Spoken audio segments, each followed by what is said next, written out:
What's up guys, and welcome to the dining room table. This is not the video I had planned for this week, but I really wasn't into that video as I was filming it, so we decided to pivot. If you follow me over on Instagram, I mentioned in a post recently that I was doing some suspension work on the K5 Blazer build. At the car show we went to a couple weeks ago is the most I've driven this truck since I built it actually. And driving things like this is where you find the flaws in your build. Something that stuck out to me a good bit is that I would have really liked to been able to lift the truck up a little higher for driving around. The truck looks sweet slammed out and it looks pretty cool riding super low like that, but it doesn't lend well for hitting bumps at that scale. And also if the suspension sags any with these servos holding up the entire weight of the truck, it can get pretty sketchy and just makes me a little uncomfortable. Thinking about that is when I remembered why the ride height is so low on this truck.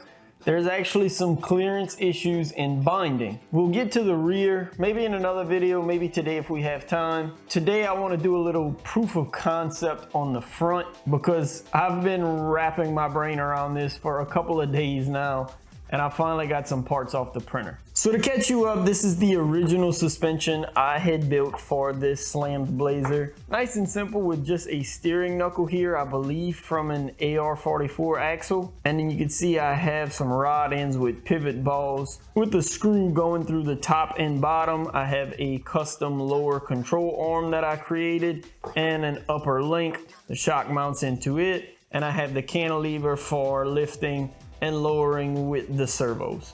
The problem, as you may be able to see there, is that's as far on the down travel as I can go. Really and truly, if you look at it, we're parallel almost with the bottom of the cross member, but that cross member is something that I designed myself, so that really doesn't mean too much.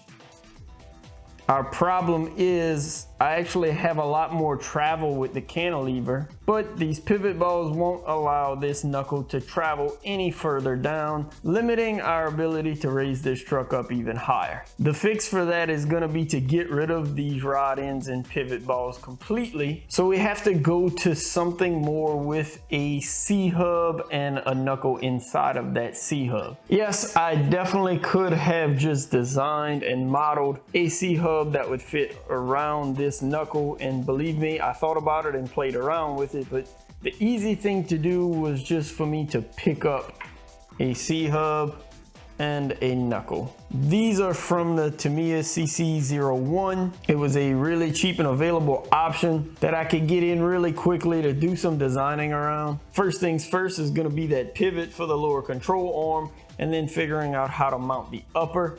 I spent a couple of days in Fusion 360 getting this to work, originally thinking I would only have to modify the upper and lower links, but boy was I some wrong. These two attachment locations on the original cross member are something that I personally came up with and designed based on that original knuckle. I actually put the knuckle in place in Fusion 360 where the chassis would be laid out, and design the lower control arm to the knuckle, and then design the top link and added these 2 points up top parallel to that lower control arm. The whole goal with that was to have the travel up and down when lifting and lowering the truck without too much throw in the camber. In the full size world, something you see a lot when somebody bags a truck or a car is when it's laid out, the camber ends up getting skewed pretty bad, or if they have it where it looks good laid out, when they lift it up to drive around, the camber is pretty bad, causes some really bad wear on tires. I wanted to eliminate that, and this worked really well for that. Using those same 2 points for this C-hub though didn't lend too well to that. There was an extreme throw in the camber. No matter which way I did it, it was pretty obvious that I needed to go ahead and redesign the center cross member as well.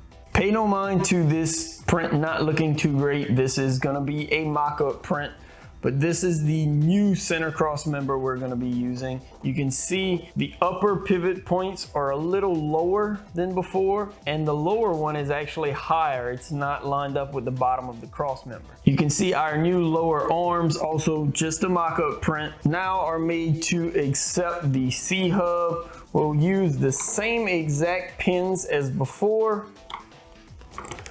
And then we're actually able to use these hinge pins that came with the C-hub to mount it to the lower control arm. This will be held in with some E-clips later on. I'm just not a big fan of E-clips, so I'm not putting them in just yet for a mock-up. The upper link goes in exactly like it did originally. It's just in a new location. I did have to shorten the upper link a bit. And then actually at the top of this hub there is a threaded hole that this rod end can be screwed directly into. The pivot ball here will really just be working in a linear motion. It won't be working as a pivot ball actually, so it won't give us any trouble in here. And now maybe you can start to understand what I meant about the camber adjusting as you travel up and down. This is roughly in about the laid out position.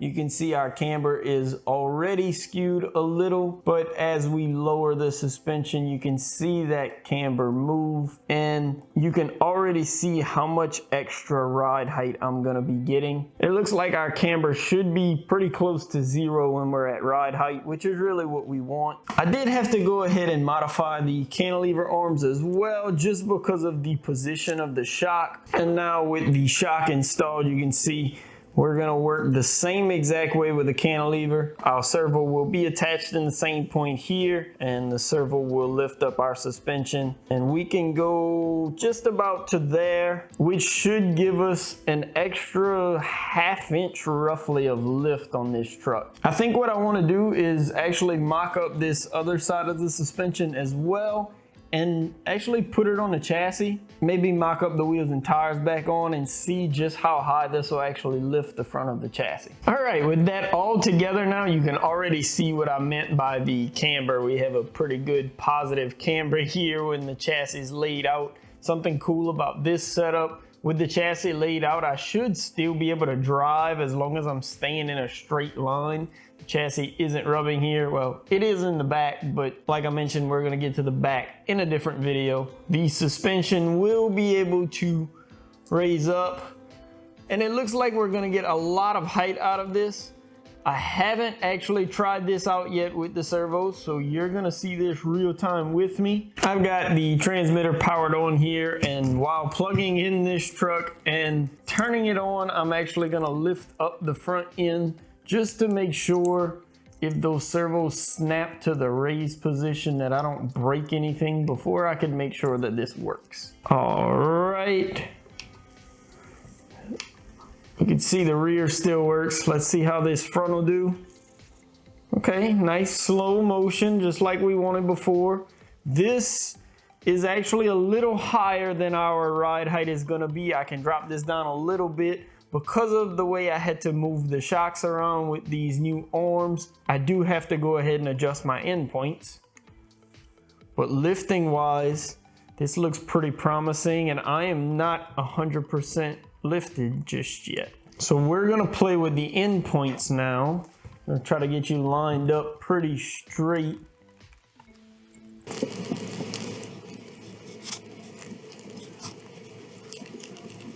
After fooling around a little bit, we have a pretty good bit of lift now, and that chassis still slams down on the ground.